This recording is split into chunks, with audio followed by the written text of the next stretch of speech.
Ladies and gentlemen, it is time for us to hear the first presenter, Ms. Toneri Ishida.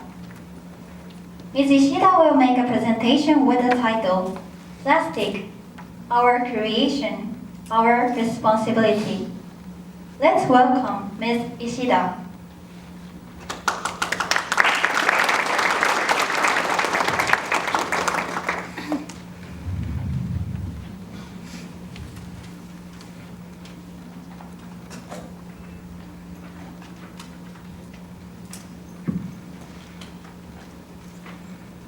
Hi, I'm Toneri Ishida, a second grade student from Kasei High School. It's an honor to be here and to share my ideas with everyone. Have you ever seen the movie Happy Feet?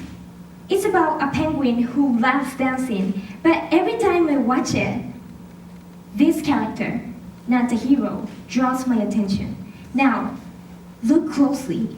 Can you see what's around his neck? They are six-pack rings made of plastic. When I was little, I didn't care why this penguin was depicted as an important character in the movie, but I recently realized that it is to emphasize a serious situation. Today, I'm going to talk about the critical plastic garbage problem. When the penguin was still small, he got caught in the six-pack rings while swimming in the sea. As he grew older with the plastic rings tangled around his neck, he found it more and more difficult to breathe. As we all know, such cases are happening in real life. It could be quite painful to see, but I want you to look at these pictures. This turtle's shell is deformed because of plastic garbage, and the turtle cannot move because of fishing nets. Here we see the heavy damage done by plastics.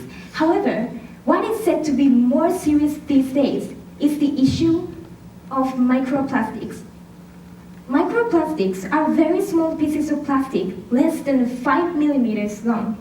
It is said that most of them are mainly plastic bags that have been discarded into the sea and have deteriorated there.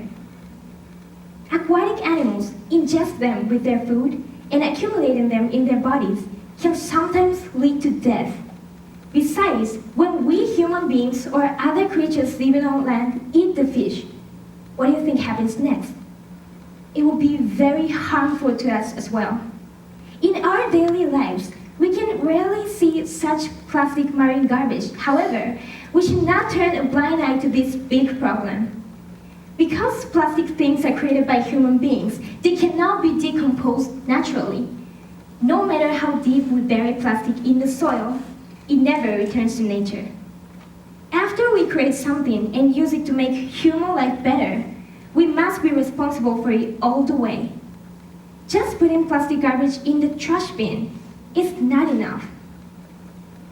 Plastic is made from petroleum, and petroleum is a non-renewable resource. When garbage is burned, it turns into ash and it will accumulate at landfills. If we continue to throw away plastic for decades, it's expected that one day petroleum will run out. So, we should practice the 4 R's: reduce, reuse, recycle, and refuse. These are considered to be the best ways to reduce waste, especially plastic. Recently, many companies have been trying to promote reduce activities. For example, Starbucks announced that it will eliminate single-use plastic straws by making strawless lids and alternative material straw options available by 2020. McDonald's has announced that it is clamping down on plastic children's toys and rolling out paper straws in their restaurants. Okay, these efforts are great, but when we think about reducing plastic waste in our daily life, there is a limit to the amount we can actually reduce. What more can we do to contribute to a sustainable society? I strongly suggest the precise separating and sorting of garbage, which is connected to recycle in the 4 R's.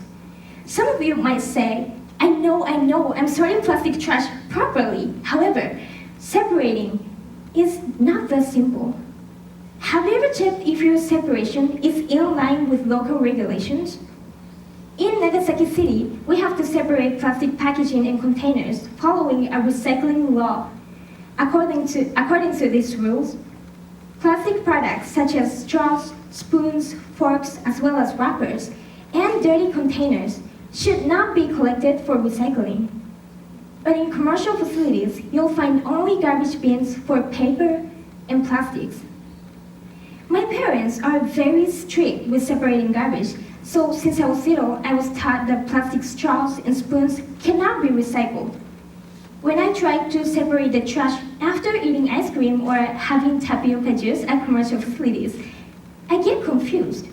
There is no bin for plastic packaging and containers.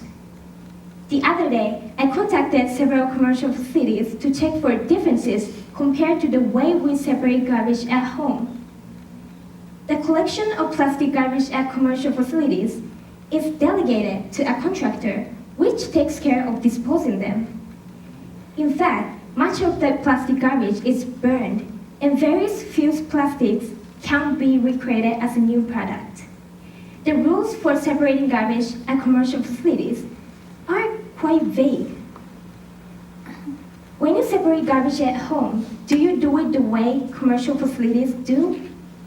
Every day, workers at incineration plants open garbage bags and separate our garbage. Our misunderstanding may be an additional burden for them. Japan used to export plastic garbage to China, Malaysia, Thailand, and other Southeast Asian countries. But now, those countries are already refusing to accept our garbage for its huge amount of dirty garbage. I think now is the time to educate everyone in Japan on the importance of separating garbage properly. The plastic garbage problem is a complex one. In fact, it involves 4 of the 17 SDGs: responsible consumption production, life below water, partnerships, and good health and well-being. It's a serious problem that is difficult to solve, but we're right in the middle of it. I believe a high level of awareness can change the world. Think globally, act locally. Let's reconsider our daily life habits from now on.